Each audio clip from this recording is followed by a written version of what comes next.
Lesson 182, A Course in Miracles.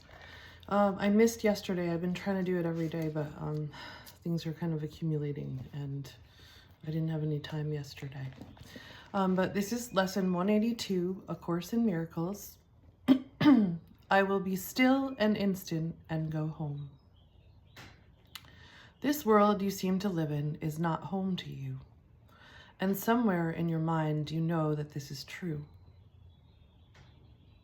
A memory of home keeps haunting you as if there were a place that called you to return.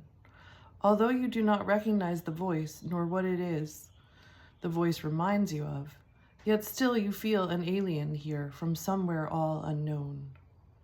I know I've always felt that way.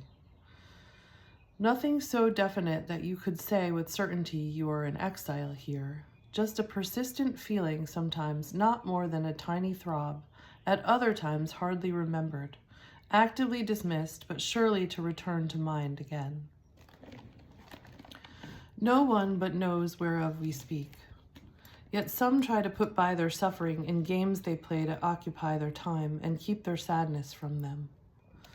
Others will deny that they are sad and do not recognize their tears at all. Still others will maintain that what we speak of is illusion, not to be considered more than but a dream. Yet who, in simple honesty, without defensiveness and self-deception, would deny he understands the words we speak? We speak today for everyone who walks this world, for he is not at home.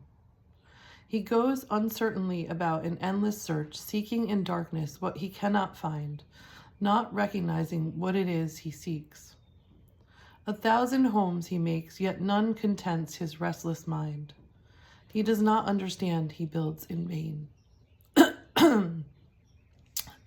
The home he seeks cannot be made by him. There is no substitute for heaven. All he ever made was hell. Perhaps you think it is your childhood home that you would find again. The childhood of your body and its place of shelter are a memory now, so distorted that you merely hold a picture of a past that never happened. Yet there is a child in you who seeks his father's house and knows that he is alien here. This childhood is eternal, with an innocence that will endure forever.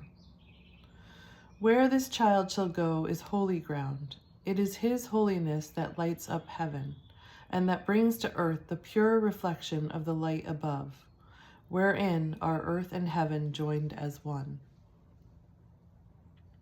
It is this child in you your Father knows as his own Son. It is this child who knows his Father.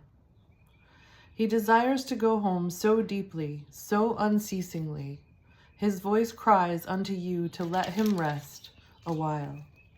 He does not ask for more than just a few instants of respite, just an interval in which he can return to breathe again the holy air that fills his Father's house. You are his home as well. He will return. But give him just a little time to be himself within the peace that is his home, resting in silence and in peace and love. This child needs your protection. He is far from home.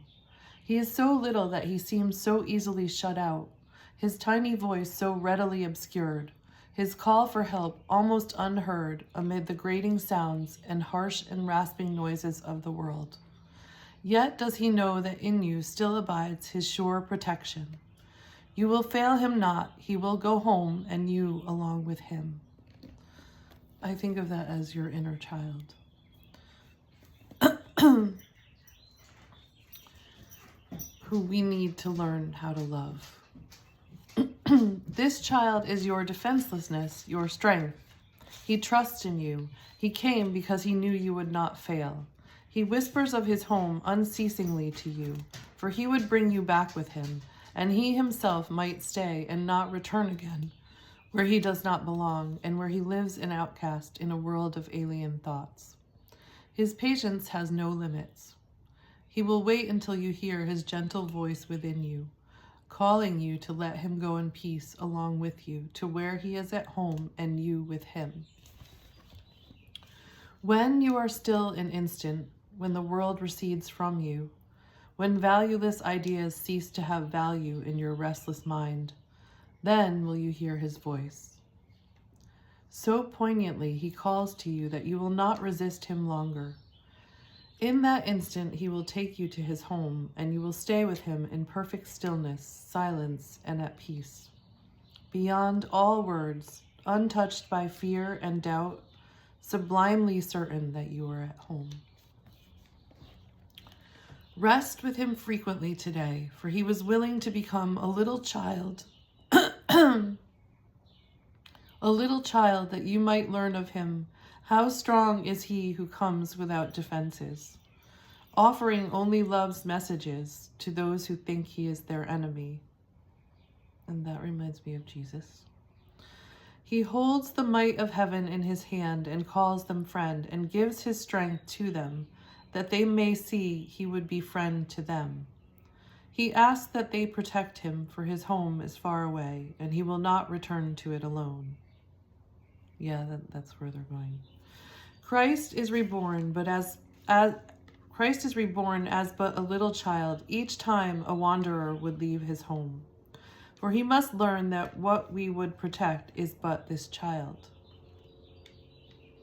who comes defenseless and who is protected by defenselessness. Go home with him from time to time today. You are as much an alien here as he.